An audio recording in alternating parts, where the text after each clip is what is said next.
Dilakukan oleh pemerintahan sekarang 10 tahun ini, saya rasa sudah berusaha semaksimal mungkin, sebaik mungkin untuk bisa mensejahterakan rakyat dan kemudian membesarkan Indonesia. Namun tidak ada pemerintahan kemudian yang sempurna. Jadi ya kita apresiasi dengan segala kelebihan dan kekurangannya bahwa 10 tahun pemerintahan Pak Jokowi dan Pak Ma'ruf ini sudah melakukan hal yang terbaik buat Indonesia. Ya tentu jumlah sebesar itu membutuhkan kerja keras untuk memperjuangkan keseimbangan fiskal. Artinya pendapatan negara yang harus digenjot supaya tidak ada beban utang terlampau besar.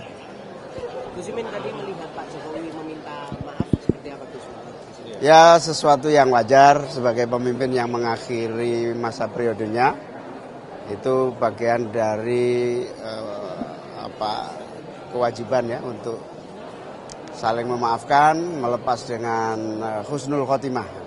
Saya pikir apa yang diutarakan oleh beliau itulah yang memang datang dari sesungguhnya emosi, perasaan, dan pemahaman yang juga dapat kita pahamin. Beliau menyatakan itulah upaya yang telah paling optimal yang bisa dilakukan. Dan bagi saya, objektifnya seperti apa yang kita rasakan hari ini, relatif cukup baik. Ini progresnya bagaimana keberlanjutannya, ya kan?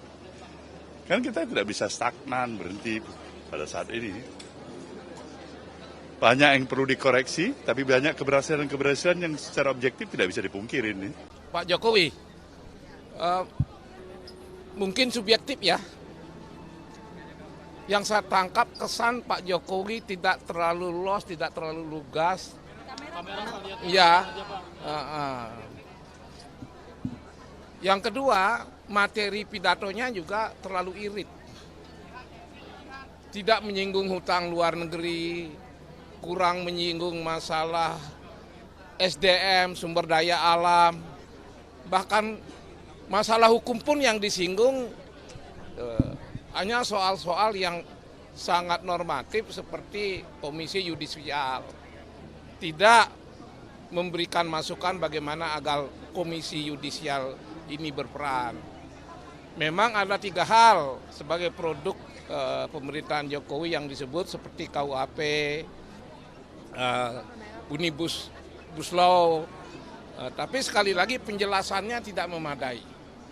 Sebenarnya yang kami tunggu sekarang ini kan penjelasan mengenai masalah persatuan, masalah demokrasi, masalah keadilan sosial, masalah-masalah yang berkaitan dengan hukum yang disorot sebagai politisasi hukum, masalah yang disorot adalah ketidakadilan bagi kelompok yang berdekatan dengan kuasa seolah-olah mendapat perlakuan istimewa di bidang hukum, sementara lainnya seperti dicari-cari kesalahannya. Paling tidak kita berharap, kalaupun tidak klarifikasi karena forum ini terlalu besar untuk klarifikasi, saya berharap tadinya mendapat pemahaman dan keyakinan bahwa ke depan persatuan lebih terjaga, demokrasi lebih terjaga, hak-hak rakyat tidak dikebiri misalnya dengan kotak kosong begitu. Tapi itu tidak memadai yang kita tangkap.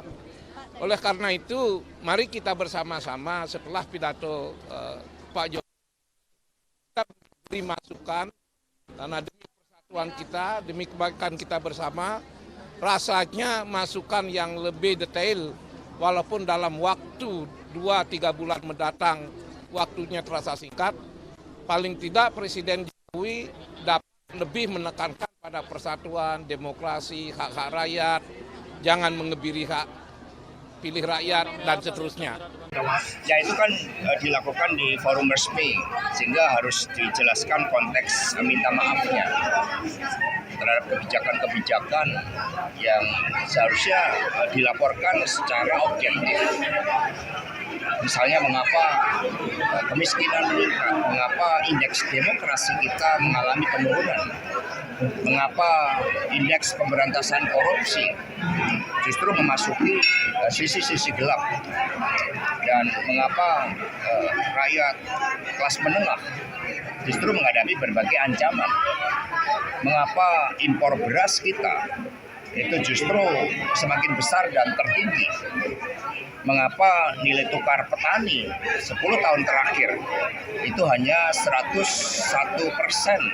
9 tahun, 10 tahun terakhir keuntungan petani hanya 1%. Mengapa utang kita semakin bertambah? Itu yang seharusnya dijelaskan kepada rakyat. Yang pertama kita mengapresiasi Pak Jokowi telah bekerja keras selama 10 tahun. Dan terakhir beliau meminta maaf. Kalau meminta maafnya tidak terlalu panjang, memang tidak minta maaf, nggak perlu panjang-panjang. Yang paling penting itu adalah bagaimana mengevaluasi untuk menjadi masukan kepemimpinan Republik Indonesia berikutnya, agar apa yang telah dicapai yang baik tentu diteruskan, yang tidak baik tentu semuanya. Indonesia merdeka ini betul-betul supaya rakyatnya betul merdeka dari kemiskinan, merdeka dari kebodohan, merdeka dari ketidakadilan, merdeka dari seluruh kesulitan-kesulitan hidup.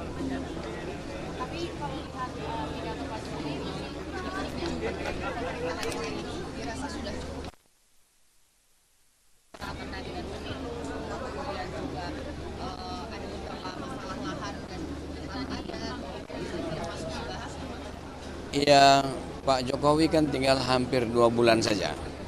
Ya, untuk melakukan koreksi 10 tahun di depan waktu 2 bulan, itu memang kalau harus dilakukan sendiri tidak mungkin. Makanya beliau meminta maaf. Untuk kemudian yang harus dikoreksi ya dikoreksi oleh pemerintahan berikutnya. Menurut saya itu yang mungkin bisa dilakukan. Saya kira apa yang disampaikan oleh Presiden Jokowi baru saja adalah sebuah ungkapan yang tulus, yang jujur, yang original, bahwa beliau sebagai manusia biasa sudah berusaha untuk maksimal dengan mengerahkan segala kemampuan, kekuatan, dan daya, serta kekuasaan yang dimiliki untuk memberi pelayanan terbaik, untuk memenuhi janji-janji, dan untuk menyambung pada setiap hati bangsa Indonesia. Tetapi beliau menyadari bahwa sebagai manusia jauh dari sempurna, sebagai manusia biasa pasti ada kekurangan, dan sebagai manusia biasa beliau menyadari pasti banyak kekecewaan, ada harapan yang terlupakan, ada janji yang belum dilaksanakan. Karena itu dalam momen 16 Agustus yang menjadi momen terakhir beliau pidato sebagai kepala negara, kepala pemerintahan di parlemen, beliau gunakan untuk menyampaikan permohonan maaf dari hati terdalam. Dan saya kira sebagai bangsa yang pemaaf, sebagai bangsa yang mengerti atas kebudayaan dan budaya yang diwariskan oleh nenek moyang dan orang tua kita, kita semua pasti memahami akan kesulitan, kerepotan dari selama ini beliau memimpin, dan kita pasti memaafkan. Dan karena itu kami juga mengucapkan terima kasih atas segenap upaya yang dikerahkan oleh Pak Jokowi selama menjadi presiden 10 tahun, berpasangan untuk 5 tahun terakhir dengan Kiai Haji Ma'ruf Amin.